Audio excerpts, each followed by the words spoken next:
દ્વારકા જિલ્લાના ભાણવડ ખાતે ટેકાના ભાવે મગફળી ખરીદીમાં ગેરરીતિના થયા આક્ષેપો। ટેકાના ભાવે મગફળી સણખલા સેવા સહકારી મંડળી 3 પાટિયા દ્વારા ખરીદી કરવામાં આવી છે।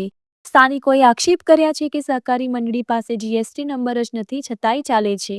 ભાણવડથી ટેકાના ભાવે મગફળી ખરીદી મોરબી વેરહાઉસ ખાતે લઈ જવાતા ત્યાંના અધિકારીઓએ જીએસટી નંબર ન હોવાનો ખુલાસો કર્યો। ભાણવડના ખેડૂતો દ્વારા વિડીયો બનાવી સોશિયલ મીડિયા પર વાયરલ કરવામાં આવ્યો। જો ગેરકાયદેસર રીતે ટેકાના ભાવે મગફળી ખરીદી ચાલુ હોય તો જવાબદાર કોણ? સ્થાનિક ખેડૂતો દ્વારા જવાબદાર અધિકારીઓ સામે પગલાં લઈ ગેરકાયદેસર ખરીદી બંધ કરવાની માંગ। મારું નામ કારાભાઈ ચાવડા, ભાણવડ તાલુકા કોંગ્રેસ માલધારી સેલનો પ્રમુખ અને ખેડૂત છું।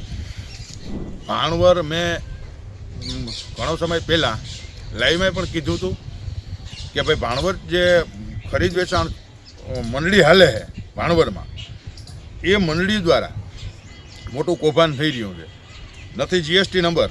અને આજની વાત એ કરું છું કે અહીંથી ગાડીઓ મોકલી દીધી છે વેરહાઉસમાં, મોરબી વેરહાઉસ રાખ્યું છે, ત્યાં ખટારા અહીંથી ભરાઈ ત્યાં ગયા, ત્યાંનો અધિકારી એવું કહે છે કે ભાઈ જીએસટી નંબર નથી એટલે અમે ખાલી નહીં કરીએ।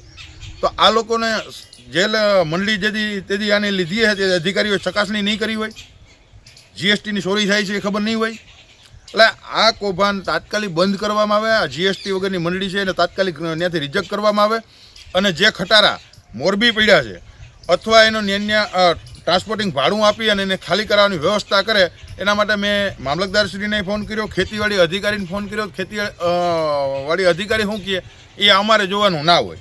પછી મામલતદારશ્રીને કીધું એટલે મામલતદાર સાહેબે એમ કીધું હું તપાસ કરાવું છું, જેથી આ મંડળીમાં અને તમામ અમારી પાસે ડોક્યુમેન્ટ છે, એના વિડીયો પણ અમે ઉતાર્યો છે। જે અધિકારી ના પાડે છે એને અમે એમ કીધું તમે ખાલી ના કરો તો લેખિત આપો, એટલે એનો વિડીયો પણ છે।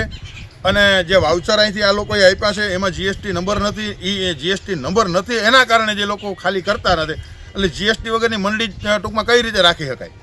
તો આ તો મોટું કૌભાંડ છે। એટલે વહેલી તકે આ મંડળી ઉપર એક્શન લેવામાં આવે। ભાણવડની અંદર એવી તમામ મંડળી છે એનું કૌભાંડ જ છે, બહારથી સોયાબીન લાવવાનું અને અહીંયા નાખી અને ટ્રાન્સફર કરીને જવા દે છે। ઘણા બધા એવા કૌભાંડ છે। પછી એક મંડળી છે શાક મકાલા માર્કેટની મંડળી છે, એ મંડળી ખરેખર સરકારી ખરીદ વેચાણ કરી જ ના શકે, એનો પણ પુરાવા અમારી પાસે છે, તમામ ડોક્યુમેન્ટ અને તમામ અધિકારીને પણ લેખિતમાં અમે જાણ કરેલ છે। જય હિન્દ।